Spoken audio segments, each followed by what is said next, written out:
ಕಚೇರಿಯನ್ನು ಅದು ಕೂಡ ವೇಣು ಮಾಂತ್ರಿಕ ಟಿ.ಆರ್. ಮಹಲಿಂಗಂ ಅವರ ಸಂಸ್ಮರಣೆಯ ಈ ಸಂದರ್ಭದಲ್ಲಿ ನಡೆಸಿಕೊಟ್ಟ ಅವರಿಗೆ ಶ್ರೀ ನಾದಬ್ರಹ್ಮ ಸಂಗೀತ ಸಭೆಯ ಪರವಾಗಿ, ಪ್ರಾಯೋಜಕರಾದಂತಹ ಶ್ರೀ ತ್ಯಾಗರಾಜ ಸಂಗೀತ ಸಭೆಯ ಪರವಾಗಿ ಹಾಗೂ ಎಲ್ಲ ಸಂಗೀತ ರಸಿಕರ ಪರವಾಗಿ ಹೃತ್ಪೂರ್ವಕವಾದ ಧನ್ಯವಾದಗಳನ್ನು ಅರ್ಪಿಸ್ತಾ, ಅವರ ಸಂಗೀತದ ಯಾತ್ರೆಯಲ್ಲಿ ಅವರಿಗೆ ಇನ್ನೂ ಅನೇಕ ಯಶಸ್ಸುಗಳು ಪ್ರಾಪ್ತಿಯಾಗಲಿ ಅಂತ ಪ್ರಾರ್ಥನೆ ಮಾಡಿಕೊಳ್ತಾ ಇದ್ದೇನೆ.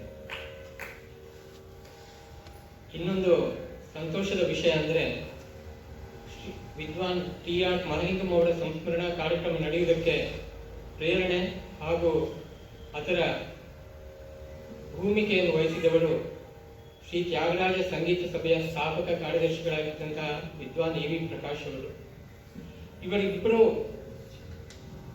ಸಹೋದರರು ತಮ್ಮ ಪ್ರಾರಂಭಿಕ ವೇಣುವಾದನದ ಶಿಕ್ಷಣವನ್ನು ಅವರ ಬಳಿ ಪಡೆದಿದ್ದಾರೆ. ಇವತ್ತು ಜಾಗತಿಕ ಮಟ್ಟದಲ್ಲಿ ಹೆಸರು ಮಾಡಿದ್ದಾರೆ ಅನ್ನೋದು ನಮ್ಮ ಮೈಸೂರಿನ ಎಲ್ಲ ಕಲಾಪ್ರೇಮಿಗಳಿಗೆ ತುಂಬಾ ಹೆಮ್ಮೆಯ ವಿಷಯ. ಇಂದಿನ ಕಾರ್ಯಕ್ರಮಕ್ಕೆ ಮೃದಂಗ ವಾದನದಲ್ಲಿ ಸಹಕಾರ ನೀಡಿದ ಅವರಿಗೆ ಸಹಕಾರ ಹೇಳಬೇಕು, ನಮ್ಮನ್ನೆಲ್ಲ ಅವರು ಆಡಿಸಿದ್ದಾರೆ ಹೇಳಬೇಕು ಗೊತ್ತಿಲ್ಲ, ವಿದ್ವಾನ್ ಅರ್ಜುನ್ ಕುಮಾರ್ ಅವರು ಅದು ಕೂಡ ನಮ್ಮನ್ನು ಬೇರೆ ಲೋಕಕ್ಕೆ ಕರ್ಕೊಂಡು ಹೋಗಿದ್ದಾರೆ. ಅವರ ಜೊತೆ ನಾವು ಮೇಲೆ ಕೆಳಗೆ ಎಲ್ಲ ಕಡೆ ಹೋಗಿ ಬಂದಿದ್ದೀವಿ, ಆ ಸಂತೋಷವನ್ನು ಅನುಭವಿಸಿದ್ದೀವಿ. ಅದನ್ನು ಮಾತುಗಳಿಂದ ನಾನು ಕಳ್ಕೊಳ್ಳೋಕ್ಕೆ ಇಷ್ಟಪಡಲ್ಲ. ಅಂತ ಒಂದು ಅದ್ಭುತವಾದ ಸಂಗೀತಕ್ಕೆ ಸರಿಸಾಟಿಯಾದ ಸಂಗೀತವೇ ಆಗಿರುವಂತಹ ಮೃದಂಗವಾದನ ಅದು. ಅವರಿಗೆ ಶ್ರೀ ನಾದಬ್ರಹ್ಮ ಸಂಗೀತ ಸಭೆಯ ಪರವಾಗಿ ಹಾಗೂ ಶ್ರೀ ತ್ಯಾಗರಾಜ ಸಂಗೀತ ಸಭೆಯ ಪರವಾಗಿ ಹಾಗೂ ತಮ್ಮೆಲ್ಲರ ಪರವಾಗಿ ಆತ್ಮೀಯವಾದ ಕೃತಜ್ಞತೆಗಳನ್ನು ಹೇಳ್ತಾ ಇದ್ದೇನೆ. ಘಟವಾದನದಲ್ಲಿ ಸಹಕರಿಸಿದ ನಮ್ಮ ಮೈಸೂರಿನವರೇ ಆದಂತಹ, ನಮ್ಮ ಮುಂದೆ ಬೆಳೆದು ಬಂದಿರುವಂತಹ ವಿದ್ವಾನ್ ಶಮಿತ್ ಗೌಡ ಅವರು ಕೂಡ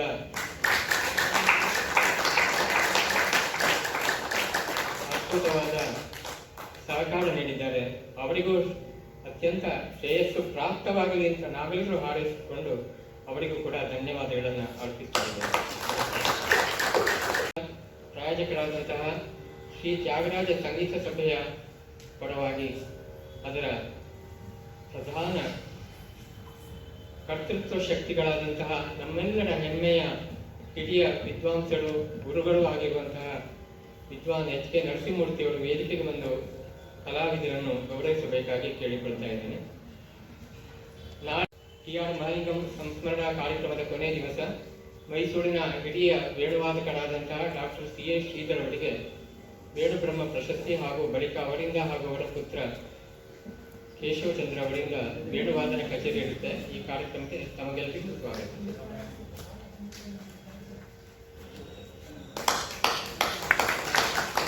ಸರ್ ಈ ಕಡೆ ನೋಡಿ ಸರ್. ಸರ್ ಈ ಕಡೆ ಸರ್ ಸುಮ್ಮನೆ ಈ ಕಡೆ ನೋಡಿ. ಹಾಂ,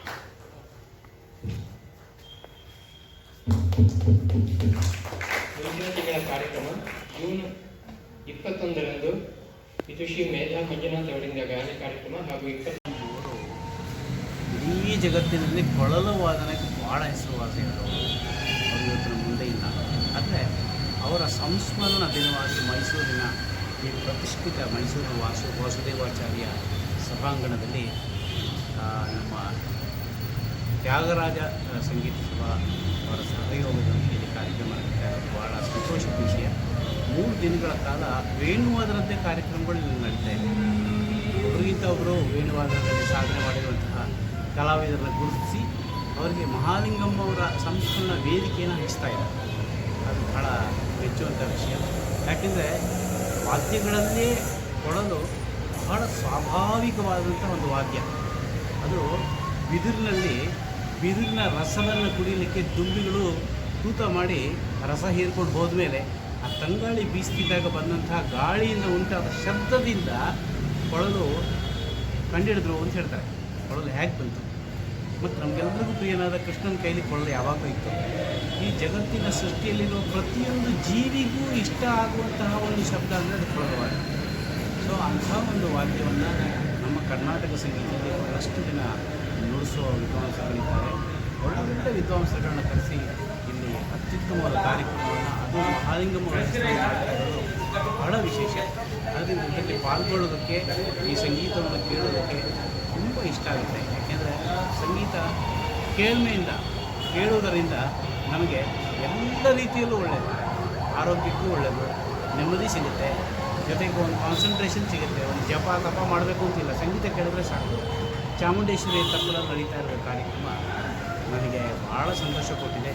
ಜೊತೆಗೆ ನನ್ನ ಮಕ್ಕಳಾದ ಹೇರಂಬ ಹೇಮಂತ ಇವತ್ತಿನ ಕಾರ್ಯಕ್ರಮದಲ್ಲಿ ಭಾಗವಹಿಸಿದ್ದು ಕೂಡ ನನಗೆ ಬಹಳ ಆನಂದವನ್ನು ಕೊಟ್ಟಿದೆ. ಹಾಗಾಗಿ ನಾಗಪ್ರಭ ಅವರು ಅವಳಿ ಜೋಡಿ ಈಗ ತಾನೇ 3 ತಿಂಗಳ ಕಾಲ ಅಮೇರಿಕದಲ್ಲಿ ಕಾರ್ಯಕ್ರಮವನ್ನು ಕೊಟ್ಟು ಬಂದು ತಪ್ಪಿದಾರಷ್ಟೇ, ಬಂದ ಕೂಡ ಇಲ್ಲಿ ಕಾರ್ಯಕ್ರಮವನ್ನು ಕೊಡ್ತಾ ಇದ್ದಾರೆ. ಅಲ್ಲಿಯೂ ಕೂಡ ನಮ್ಮ ಭಾರತೀಯ ಸಂಗೀತ ಅಂದರೆ ಕರ್ನಾಟಕ ಶಾಸ್ತ್ರೀಯ ಸಂಗೀತಕ್ಕೆ ಬಹಳ ಒಲವು ತೋರಿಸ್ತಾ ಇದ್ದಾರೆ.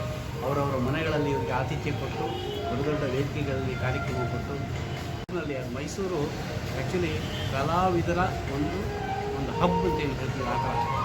ಮೈಸೂರಲ್ಲಿ ಕಾರ್ಯಕ್ರಮ ಕೊಡಬೇಕು ಅಂತ ಸಾಂಸ್ಕೃತಿಕ ನಗರಿ, ಬಹಳಷ್ಟು ಜನ ಕಲಾವಿದರು ಮೈಸೂರಲ್ಲಿ ಒಂದು ಕಾರ್ಯಕ್ರಮ ಕೊಡಬೇಕು ಅಂತ ಹೇಳಿ ಸಾಧನೆ ಮಾಡ್ತಾ ಇರ್ತಾರೆ. ಸಿಕ್ಕಿದಾಗ ಅವ್ರಿಗೆ ಅಷ್ಟು ಆನಂದ ಆಗುತ್ತೆ. ಅಂಥ ಒಂದು ಜಾಗ ಮೈಸೂರಿನಲ್ಲಿ ಈ ಕಾರ್ಯಕ್ರಮ ಕೊಟ್ಟಿರೋದು, ಈ ಕಾರ್ಯಕ್ರಮ ನಡೀತಿರೋದು ನನಗೆ ಭಾಳ ಸಂತೋಷ ಕೊಟ್ಟಿದೆ. ಇದನ್ನು ಆಯೋಜಿಸಿರುವಂತಹ ನಾದಪ್ರಭಾ ಸಂಗೀತ ಸಭಾದವರಿಗೂ, ತ್ಯಾಗರಾಜ ಸಂಗೀತ ಇವತ್ತಿನ ಕಾರ್ಯಕ್ರಮವನ್ನು ಪ್ರಾಯೋಜಿಸಿರುವಂತಹ ತ್ಯಾಗರಾಜ ಸಂಗೀತ ಸಭಾದ ನನ್ನ ಆತ್ಮೀಯರಾದ ಎಚ್ ಕೆ ನರಸಿಂಹಮೂರ್ತಿಗಳಿಗೆ ಹಾಗೂ ಇವರಿಬ್ಬರ ಗುರುಗಳಾದ ಎ ವಿ ಪ್ರಕಾಶ್ ಅವರು ಮೈಸೂರಿನವರೇ. ಹಾಗಾಗಿ ಏನು ಈ ಸಂಗೀತ ಇವರಿಂದ ಬಂದಿದೆ ಅದಕ್ಕೆ ಕಾರಣವೂ ಮೈಸೂರೇ. ಹಾಗಾಗಿ ಇದೆಲ್ಲ ನಡೀತಿರೋದು ಭಾಳ ಸಂತೋಷದ ವಿಷಯ. ಇನ್ನೂ ಹೆಚ್ಚು ಸಂಖ್ಯೆಯಲ್ಲಿ ಸಂಗೀತ ರಸಿಕರು ಬಂದು ಈ ಸಂಗೀತವನ್ನು ಕೇಳಬೇಕು. ಯಾವುದೇ ಇದ್ರೂ ಶೋಕೇಸ್ ಒಳಗಿರೋ ಸ್ವೀಟ್ಗೂ ಕೈಯಲ್ಲಿರೋ ಸ್ವೀಟ್ಗೂ ಭಾಳ ವ್ಯತ್ಯಾಸ ಇದೆ. ಟಿ ವಿಯಲ್ಲಿ ನೋಡೋದಕ್ಕೂ ಅಥವಾ ಯೂಟ್ಯೂಬಲ್ಲಿ ನೋಡೋದಕ್ಕೂ ಸಾಕ್ಷಾತ್ ಸಂಗೀತ ಕಚೇರಿಯನ್ನು ಕೇಳೋದಕ್ಕೂ ಇದೇ ವ್ಯತ್ಯಾಸ. ಹೌದು ಸರ್. ಸರ್ ನಿಮ್ಮ ಮಕ್ಕಳ ಹೆಸರು? ನನ್ನ ಮಕ್ಕಳ ಹೆಸರು ಹೇರಂಬ ಹೇಮಂತ ಅಂತ. ಅವಳಿ ಜವಳಿ ಆಕಾಶವಾಣಿಯ ಏಕೈಕ ಕಲಾವಿದರು ಸದ್ಯದಲ್ಲೇ ಅಂತ ಶ್ರೇಣಿಯು ಅವರಿಗೆ. ಸರ್ ಮೂಲತಃ ಯಾವ ಊರು ತಾವು? ಮೂಲತಃ ನಾವು ಕೊಡಗಿನಲ್ಲಿ ಹುಟ್ಟಿದಂಥ ಮಕ್ಕಳು. ಕೊಡಗಿನಿಂದ ಮೈಸೂರಿಗೆ ಬಂದು ಈ ವಿದ್ಯೆಯನ್ನು ಕಲಿತು ಇವಾಗ ಭಾಳ ಉನ್ನತ ಮಟ್ಟಕ್ಕೆ ಹೋಗಿದ್ದಾರೆ. ಸದ್ಯಕ್ಕೆ ಬೆಂಗಳೂರಿನಲ್ಲಿ ವಾಸ ಇರ್ತಾರೆ. ಹಾಗಾಗಿ ಸೊ ಇಂತಹ ಕಲಾವಿದರನ್ನು ಪ್ರೋತ್ಸಾಹಿಸೋಣ.